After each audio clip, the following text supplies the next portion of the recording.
మీ ఇంట్లో కార్ని రెంట్కిచ్చి డబ్బు సంపాదించాలనుకుంటున్నారా? అయితే వెంటనే ఈ నెంబర్కి కాల్ చేయండి.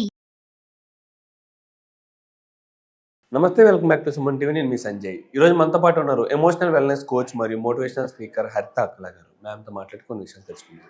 నమస్తే మ్యామ్. నమస్తే సంజయ్. మ్యామ్, ఇక్కడ ఇప్పుడు బంధాలు, బంధుత్వాలు, చుట్టాలు, చుట్టుపక్కల ఉన్న రిలేటివ్స్, అన్నలు, తమ్ముళ్ళు, అక్కలు, బాబాయిలు, మామయ్యలు, ఇలా ఎంతమంది ఉన్నా సరే ప్రతి ఒక్కరు కూడా డబ్బుకి వాల్యూ ఇస్తున్నారు. డబ్బు ఉంటేనే అన్ని. వీడి దగ్గర డబ్బు ఉందా, వీడితో మంచిగా ఉంటారు. అన్న, తమ్ముడు, బావ, బామ్మర్ది వరుసలు కలిపి మరి మంచిగా పలకరిస్తారు. అదే డబ్బు లేని రోజు అస్సలు వాళ్ళని పట్టించుకొని కూడా పట్టించుకోరు. మనం వెళ్ళి పలకరించినా సరే వాళ్ళు అసలు మనతో మాట్లాడడానికి కూడా ఇష్టపడకుండా ఉన్నారు. అండ్ కొంతమంది చూసుకుంటే ఒకరు ఎదుగుతున్నారు అనుకుంటే వాళ్ళకి పుల్లలేస్తారు. అంటే ఒక కాపురం అన్యోన్యంగా ఉందనుకుంటే మన చుట్టాలే మనకు పుల్లలేస్తుంటారు.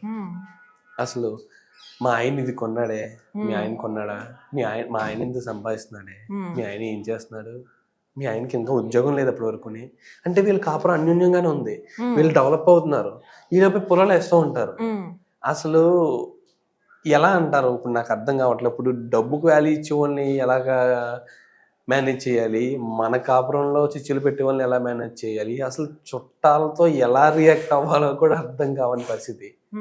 అసలు ఈ చుట్టాలన్న కాన్సెప్ట్ ఏంటి, వాళ్ళని అసలు వాళ్ళతో అసలు ఎలా మెలగాలంటారు? చుట్టాలు అని అంటే ఇందులో అందరినీ లాగేస్తాను. అదర్ దెన్ ఓన్లీ వీళ్ళ అమ్మ నాన్నలు, ఇటు అమ్మ నాన్నలు కాకుండా మిగతా అందరు చుట్టాల లెక్కనే వస్తారు కదా. నీకు ఒక కేసు చెప్తాను. హస్బెండ్ చాలా కష్టపడి అంటే తను పనిచేసే చోట తను చాలా ఇన్సల్ట్ చేశారు.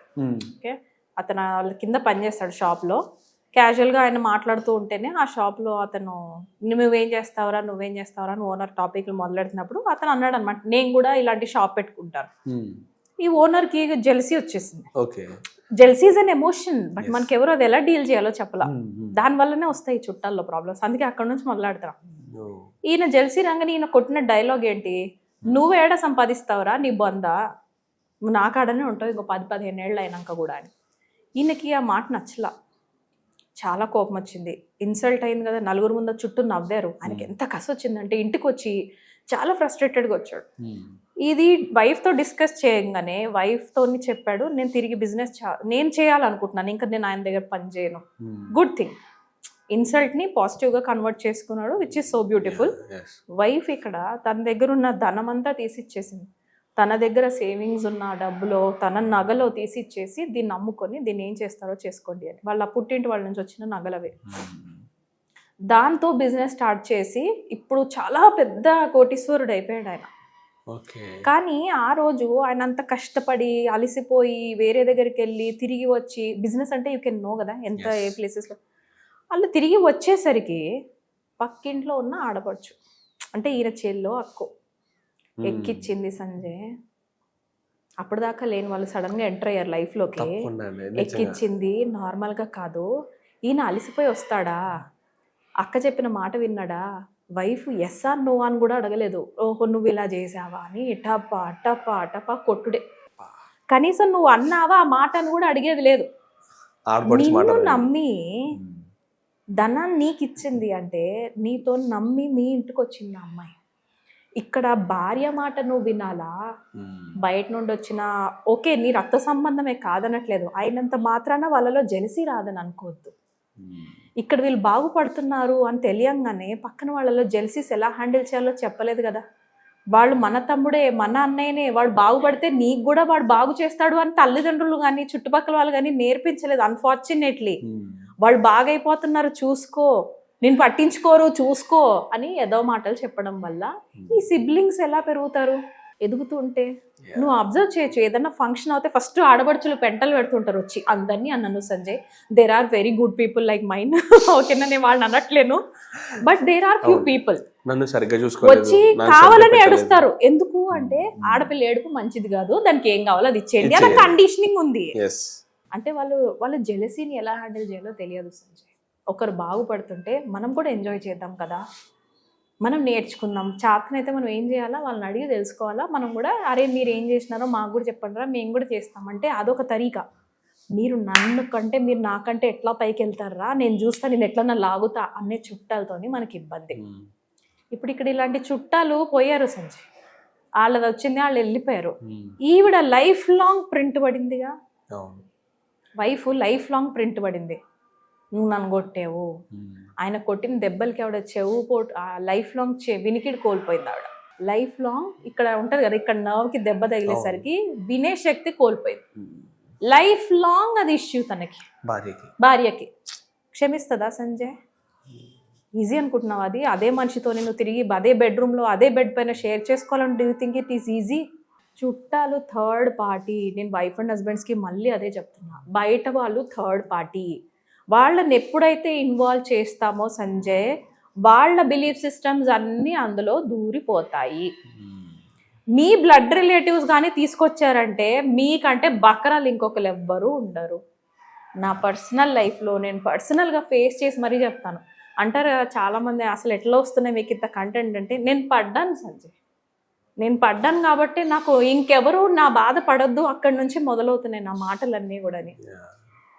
వచ్చారు, చేశారు, వాళ్ళకి చేతనైనంతలోనే చేశారు. నేను ఎవరిని తప్పు పట్టట్లేదు. If they had known better they would have done better. వాళ్ళ కెపాసిటీ ఎంతనో అంతే ట్రై చేశారు.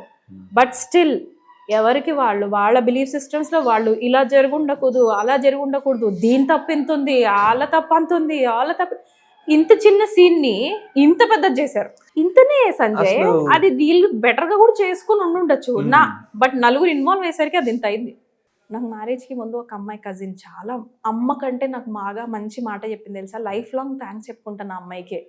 ఏది ఏమైనా భార్యాభర్తల మధ్యలో మీకు గొడవలు వచ్చినాయి అనుకో, ఒక 2-3 రోజులు లేట్ అయినా పర్లేదు, బెడ్రూమ్లోనే సర్దుకోండి అంది. అది అమ్మ ప్రతి కూతురికి చెప్పాల్సిన మాట సంజయ్. ఎప్పుడైతే ఈ అమ్మాయి బయటకు వెళ్ళి షేర్ చేసుకుంటుందో అప్పుడే కదా థర్డ్ పార్టీ ఇన్వాల్వ్ అయిపోతారు. అలానే భర్త, ఎప్పుడైతే నువ్వు పోయి బయట చెప్తావో తల్లికి, ఆ తల్లి ఇన్వాల్వ్మెంట్ ఎట్లుంటుంది? వాళ్ళు ఏం ఫేస్ చేశారయ్యా? ఇప్పుడు ఎవరు తల్లిని నేను తప్పనట్లేదు, వాళ్ళు చాలా దారుణమైనవే ఫేస్ చేశారు, భయంకరంగా ఫేస్ చేశారు. ఆ జనరేషన్ నేనేం కాదనట్లేదు. అలానే ఈ జనరేషన్ వాళ్ళు కూడా ఏం తక్కువ కాదు. ఇప్పుడు వీళ్ళకున్న ప్రాబ్లమ్స్ వీళ్ళకే ఉన్నాయి. వీళ్ళ ఓసిడీలు, వీళ్ళు పీసీఓడీలు, ఏవో ఒకటి. ఇప్పుడు హెల్త్ ఇష్యూస్లో వీళ్ళే సఫర్ అవుతున్నారు. ఓ పక్క చదువుకున్నాం కాబట్టి జాబ్ కూడా చేసేయడానికి ట్రై చేస్తుంటారు ఇప్పుడు జనరేషన్ ఆడపిల్లలు. ఈ రెండింటిని బ్యాలెన్స్ చేయలేక లోపల చచ్చిపోతుంటారు, తల్లిగానా జాబ్ గానా, తల్లిగానా జాబ్ గానా అని. ఇందులో మళ్ళీ ఇంకొకటి అని అంటే వాళ్ళు తీసుకోలేకపోతున్నారు సంజయ్. రిలాక్స్ అవ్వండి, పైసలు ఏడికి పోవట్లేదు, మన లైఫ్లో ఎక్కడికి నాశనం అవ్వట్లేదు. Take some breaks, go for holidays. అదేదైనా ఇష్యూ వచ్చింది, ఒక రోజు లీవ్ పెట్టండి, లాస్ ఆఫ్ పే అయినా పర్లేదు Sanjay, let it be a loss of pay. 2-3 వేలతో పోయేదానికి బయటికి వెళ్ళండి, కూర్చొని సాల్వ్ చేసుకొని రండి. రైట్? ఒక మూవీకి పోలేదంట, ఒక వైఫ్ అండ్ హస్బెండ్స్ 2 years అయిందంట కలిసి కూడా. ఒక్క నిమిషం, నేను ఏంది పెళ్ళయింది ఇంకా పిల్లలు పుట్టలేరు ఎందుకు అని అడిగితే వాళ్ళు అసలు కలిసి కూడా చాలా రోజులేదు. ఎందుకు? Mother in law involvement. ఎందుకు? అరే అది నిన్ను దానికోసమే కోరుకుంటుందిరా, ఇంకా నీ మీద ఇష్టం కాదురా అనింది. అరే రామచంద్ర, మరి నువ్వు దానికే కదా పెళ్లి చేస్తేవి, రేపు పొద్దున నీ సంసారంలో నీ కొడుకు నీ కోడలు సంతోషంగా ఉండి నెక్స్ట్ లెవెల్కి వెళ్ళి ఒక మనోడో మనవరాలు కావాలనే కదా చేస్తారు. మళ్ళీ మీరే ఎట్లా మాట అంటే, ఆ అబ్బాయి ఈ అమ్మ మాట వినాలా? ఇక్కడ వైఫ్ దగ్గరికి వచ్చిన ప్రతిసారి నేను దానికోసమే అన్న వాడుకుంటుందని అమ్మనే చెప్తుందా సంజయ్ ఇక్కడ? లేకపోతే ఇక్కడ వీళ్ళు మామగారులు ఏం తక్కువ కదమ్మా. మామగారు కూడా కొంతమంది ఏం చేశారు అసలు, వీళ్ళనే అనట్లేదు సంజయ్, చాలా మంది ఉన్నారు. నేను ఇంకా క్లోజ్ సర్కిల్ గురించి మాట్లాడుతున్నా. మామగారు ఏం చేశారంటే వచ్చి అమ్మాయి కబ్బోర్డ్ ఓపెన్ చేస్తారు, బయట ఇల్లు నీట్ ఉన్నంత వరకు నువ్వు మాట్లాడకు, ఆ అమ్మాయి ఆల్రెడీ వర్క్ చేస్తుంది. కబ్బోర్డ్ లోపల ఓపెన్ చేసి ఇదిగో ఇంత నాన్ సెన్స్గా ఇంత చండాలంగా పెట్టుకుంటుందని కోడల్ని ప్రూవ్ చేస్తారా? అలా చేయటం వల్ల మీకు ఏం లాభం వస్తుంది? చుట్టాలకు వీడియో కాల్స్ చేసి నా కోడలు ఇంత చండాలంగా పెట్టుకుంటుంది ఇల్లు అని నువ్వు ప్రూవ్ చేయటం వల్ల వాళ్ళకి వచ్చే లాభం ఏంటి సంజయ్? నీ ఓన్ పీపులే కదా వాళ్ళు, నిన్ను నమ్మి మీ ఇంటి దాకా వచ్చింది కదా కూతురు లెక్క. అట్లనే అల్లుడి సైడ్ కూడా వాళ్ళ తప్పులే, వాళ్ళ ప్రాబ్లమ్స్ ఏం కాదు. పెళ్లిలో అప్పగింతల టైంలో ఏవో చిన్న వస్తాయి. వీళ్ళ వేరుంటాయి, వాళ్ళది వేరుంటాయి. మా హస్బెండ్ వాళ్ళది తూర్పు గోదావరి, మాది పశ్చిమ Godavari, just east and west Sanjay. Trust me, ఎన్ని డిఫరెన్సెస్ ఉన్నాయి తెలుసా? ఆ రిచువల్స్ లో పెళ్లి టైంలో మీరు ఇట్లా కూర్చోవాలి, ఇట్లా కూర్చోవాలి, ఈ చీర వేసుకోవాలి, ఆ చీర, మావి వాళ్ళవి చాలా డిఫరెన్స్ ఉన్నాయి. అప్పుడు తల వాసిపోయింది బాబాయ్. ఈస్ట్ గోదావరి వెస్ట్ గోదావరికి ఎన్ని డిఫరెన్సెస్ ఉంటే north Indian south Indian love ఎక్కడైతే ప్రేమ ఉంటుందో ఈ పద్ధతులు, చెత్త చెదరాలు, చుట్టాలు అన్నారా అనలేదా అన్నది పెద్ద ప్రాబ్లం అవ్వదు. లవ్ ఎప్పుడైతే ఇద్దరు చల్తానా అప్పుడు ఈ థర్డ్ పార్టీ, ఫోర్త్ పార్టీ ఇంకెందుకు ఏ పార్టీ అన్నా ఎంటర్ అవ్వచ్చు. ఎవరికన్నా మనం అప్రూవల్ ఇచ్చినట్టే, నువ్వురా నా కాపురంలో ఇన్వాల్వ్ కా, పెంట పెట్టు, నేను రెడీగా ఉన్నా అని చెప్పినట్టే థర్డ్ పార్టీని మనం ఇన్వాల్వ్ చేసామంటే. అవుట్ సైడర్ని అంటే మా లాంటి వాళ్ళు, నేనే సొల్యూషన్ నేను అనట్లేదు, ఎవరో ఒకరు, but pickup an outsider. వాళ్ళకి బ్లడ్ రిలేషన్ లేదు కాబట్టి, ఫ్యామిలీ నుంచి బయట ఉన్నారు కాబట్టి పర్సనల్గా తీసుకోరు, కరెక్ట్ సొల్యూషన్ చెప్తారు ఎక్కడొస్తోంది అని. యా, నా చుట్టాల చేతిలో మాత్రం పెట్టకండి అయ్యా. ప్రస్తుతం ఉన్న ప్రపంచంలో చాలా అద్భుతంగా ఉన్నాయి ఒక్కొక్కరిళ్లలో, వాళ్ళ ఫ్రస్ట్రేషన్లన్నీ మన ఇంటికి వస్తున్నాయి. Please don't do that. ఇక్కడ మేజర్గా చూసుకుంటే చుట్టాల ప్రభావం మన మీద ఉందనుకుంటున్నాం, కానీ మనం మాట్లాడే మాటల కంట్రోల్ ఉండాలి. అసలు మనం ఎంతవరకు బయట వాళ్ళకి చెప్పాలి, చిన్న సందు జరిగితే చాలా పుల్లలు పెట్టడానికి రెడీగా ఉన్నారు రిలేటివ్స్. బౌండరీ సెట్టింగ్ చాలా ఇంపార్టెంట్. అది నాకు 3 hours క్లాస్ బౌండరీ సెట్టింగ్ అంటేనే. ఏ రిలేషన్షిప్ని ఎక్కడ పెట్టాలి, ఏ రిలేషన్షిప్తో ఎంతసేపు మాట్లాడాలి, it's an important thing to learn. ఏ స్కూల్లో కాలేజ్లో నేర్పించలేదు సంజయ్, ఎవరు నేర్పారు ఇది? Thank you ma'am, thank you very much. Thank you so much.